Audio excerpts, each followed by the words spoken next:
আমাদের মেয়েদের কোনো বাড়ি নেই, কোনো ঠিকানা নেই, আমাদের নিজের বলতে কিছুই নেই। আমরা বিয়ের আগে বাবার বাড়িতে, আর বিয়ের পর স্বামীর বাড়িতে। আমাদের নিজের বলতে কিছুই হয় না। আমরা সবাই জানি একটা মেয়ের বিয়েতে কত পরিমাণে টাকা খরচ করা হয়। ফার্নিচার থেকে শুরু করে গয়না, মানুষজন খাওয়ানো, তত্ত্ব, আরও কত কি। তোমরাই বলো, এত টাকা পয়সা খরচ না করে যদি তার বিনিময়ে তার মেয়েকে ছোট্ট একটা জায়গা কিনে দেয়, তাহলে কতই না ভালো হতো বলো। বাবা মা যতদিন বেঁচে আছে ততদিন আমাদের জন্য ওটা বাপের বাড়ি। যেদিন ওরা আর বেঁচে থাকবে না, তখন ওটার বাপের বাড়ি থাকে না, দাদা বা ভাইয়ের বাড়ি হয়ে যায়। তাই আমাদের প্রত্যেকটা বাবা মারই উচিত আমাদের প্রত্যেকটা মেয়েকে তার বিয়েতে লক্ষ লক্ষ টাকা খরচ না করে ছোট্ট একটা জমি কিনে দেওয়ার। অন্ততপক্ষে যখন তার সাংসারিক জীবনে যখন সে কষ্ট পাবে, মানসিকভাবে আঘাত পাবে, অন্ততপক্ষে কোথাও যাওয়ার জায়গা না থাকলেও তার সেই নিজের বাড়ি, যেটা তার বাবা বানিয়ে দিয়েছে, সে বাড়িতে গিয়ে 2-3 দিন তো থেকে শান্তি পাবে। অন্ততপক্ষে এইটুকু তো ফিল করতে পারবে যে এটা আমার নিজের বাড়ি। তো আমাদের প্রত্যেকটা বাবা মারই উচিত বিয়েতে এত এত টাকা খরচ না করে তার মেয়ের ভবিষ্যতের জন্য, তার মেয়ের শান্তির জন্য অন্ততপক্ষে এই কাজটুকু করার। কারণ বাবা মা তো সারা জীবন কারো বেঁচে থাকে না বলো। তো শুভ সকাল বন্ধুরা। নদিয়া জেলার ছোট্ট একটি গ্রাম থেকে আমি পূজা আমার ব্লগ চ্যানেলের পক্ষ থেকে জানাই সবাইকে অনেক অনেক ভালোবাসা, অনেক অনেক স্বাগত। আশা করছি তোমরা সবাই ভালো আছো, সুস্থ আছো। নতুন আরেকটি ব্লগে তোমাদেরকে সাথে নিয়ে শুরু করলাম আজকের দিনটি। প্রত্যেকবারের মতো আমার বন্ধুদের কাছে অনুরোধ রইল ব্লগটা স্কিপ না করে সম্পূর্ণ দেখার, আর আমার সাথে থাকার, আমাকে একটু সাপোর্ট করার। তো বন্ধুরা, প্রত্যেক দিনের মতো কিন্তু ঘুম থেকে উঠে আমার কাজগুলো শুরু করে দিলাম। তো তোমরা তো দেখলেই ঘর ঝাড় দেওয়া, ঘর মোছা, উঠোন ঝাড় দেওয়া, বাসন ধোয়া সমস্ত কাজ হয়ে গেছে। তো বন্ধুরা, আমাদের গ্রামের আশেপাশে বেশিরভাগ মেয়েরাই কিন্তু এই কাজগুলো করে থাকে। বাড়ির আশেপাশে যদি ছোটোখাটো একটু জায়গা থাকে, সেখানে কিন্তু লঙ্কা গাছ, কিছুটা সবজি, মানে যেটা যখন হাতের কাছে পায়, কিছু কিছু সবজি কিন্তু বাড়ির আশেপাশে এভাবে কিন্তু লাগায়, যাতে করে কয়েকটা দিন অন্ততপক্ষে চালানো যায়। আমার এর আগে অনেক ভিডিওটাতে তোমরা দেখেছিলে আমি সবসময় কিন্তু কুমড়ো গাছ আমার বাড়ির আশেপাশে থাকতো, আর শীতকালে ধনেপাতা, পালং শাক আর লাল শাক এগুলোও কিন্তু থাকতো।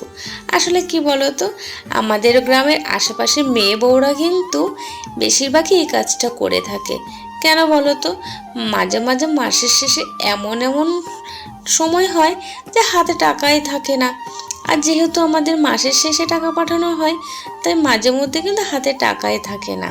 তো এটা মাথায় রেখে আজকে বাড়ির পাশে ছোট একটু জায়গা ছিল, তো সেইখানে একটু মাটি খুঁড়ে কিছুটা পরিমাণে লাল শাকের বীজ, পালং শাকের বীজ আর ধনেপাতা এগুলো কিন্তু লাগিয়েছি।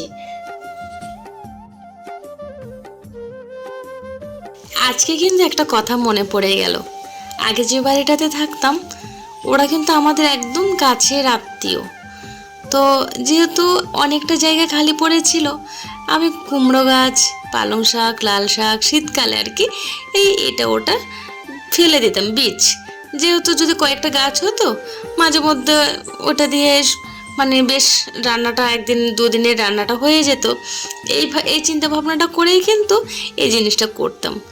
তো যাই হোক, অনেকবার দেখেছি ওনার মানে ওদের একটু প্রবলেম হতো, অনেকবার দেখেছি।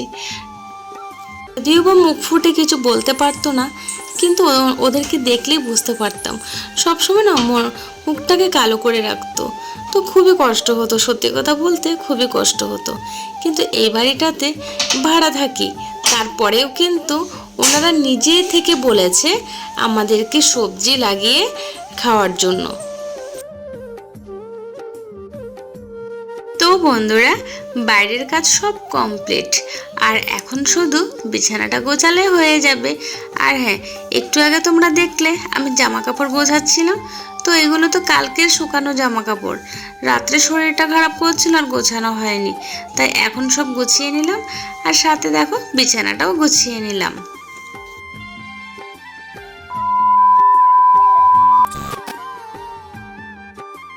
দুপুরে খাওয়া দাওয়া কমপ্লিট করে চলে এসেছে আরেকটা কাজে। আজকে তেল বানাবো। আগে একটা ভিডিওতে তোমরা দেখেছিলে, অনেক দিন আগের ভিডিও, আমি মেয়ের জন্য তেল বানিয়েছিলাম। তো ওই তেলটা ইউজ করে তো আমরা অনেক উপকার পেয়েছি। খুব তাড়াতাড়ি চুল বড় হয়, আর চুলটা খুব সিল্কি এবং মজবুত থাকে। তো তেলটা তো শেষ হয়ে গেছে, আবার আজকে বানাবো। আর হ্যাঁ, আজকে কিন্তু নারকেল তেল নেই, সর্ষের তেল দিয়ে বানিয়ে দেখবো যে কেমন হয়।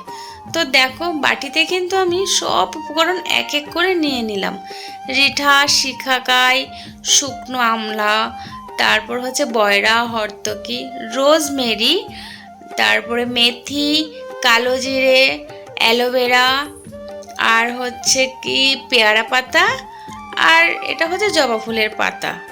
আর সাথে কিন্তু কাঁচা আমলকি ছিল ঘরে, কাঁচা আমলকিও কিন্তু কয়েকটা টুকরো করে দিয়ে দিলাম। আর হ্যাঁ, এটা যদি তোমরা বানাতে চাও আগের দিন রাত্রে ভিজিয়ে রাখবে। আর যদি আমার যেহেতু আগের দিন রাত্রে ভিজিয়ে রাখতে মনে ছিল না, তাই আমি গরম জলে ভালো করে সেদ্ধ করে নরম করে নিয়েছি। তারপরে মিক্সারে দেখো কি সুন্দর পেস্ট করে নিয়েছি। এখন আমি এটা তেলের মধ্যে দিয়ে একদম লো ফ্লেমে ভালো করে জাল দিয়ে নেব। আর হ্যাঁ, ভালো করে কিন্তু নাড়াচাড়া করতে হবে, আর গ্যাসের আঁচটা বাড়ানো যাবে না। আমি কিন্তু যখন পেস্টটা করেছিলাম তখন কিন্তু আমি বেশ কয়েকটা জবা ফুল দিয়েছি। আর আমার কাছে যেহেতু অনেকগুলো জবা ফুল আছে, তাই ভাবলাম এর সাথে কিন্তু আরও কয়েকটা জবা ফুল দিয়ে দিই। আর তোমরা তো জানোই জবা ফুল চুলের জন্য কতটা উপকারী। আর এখানে দেখো আমার তেলটা হয়ে গেছে, ভালো করে ছেঁকেও নিয়েছি। তো বন্ধুরা, এই তেলটা তো আমরা লাস্ট 2 বছর ধরে ইউজ করছি। আগের ভিডিওতে তো তোমাদেরকে অনেক ভালোভাবে ডিটেলস একদম খুলে বলেছিলাম। তো তোমরাও চেষ্টা করবে এই তেলটা ইউজ করার জন্য, কারণ এই তেলটা ইউজ করে আমরা অনেক অনেক অনেক রেজাল্ট পেয়েছি, ভালো রেজাল্ট। তো তোমরাও এটা ইউজ করতে পারো, একবার ট্রাই করে দেখো। বাড়ি থেকে মানে বাজার থেকে আনা তেলের থেকেও 1000 গুণ ভালো।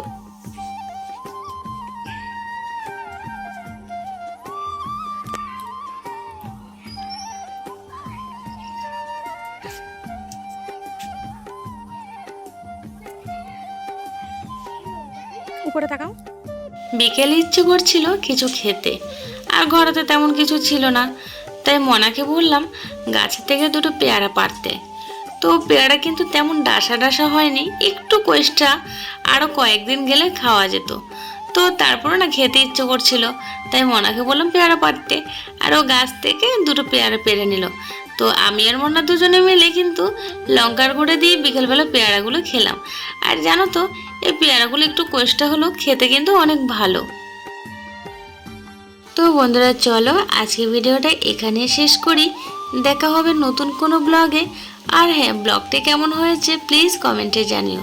আর সবাই ভালো থেকো, সুস্থ থেকো, আমার পাশে থাকার জন্য আর আমার ভিডিও দেখার জন্য। তো সবাইকে টাটা।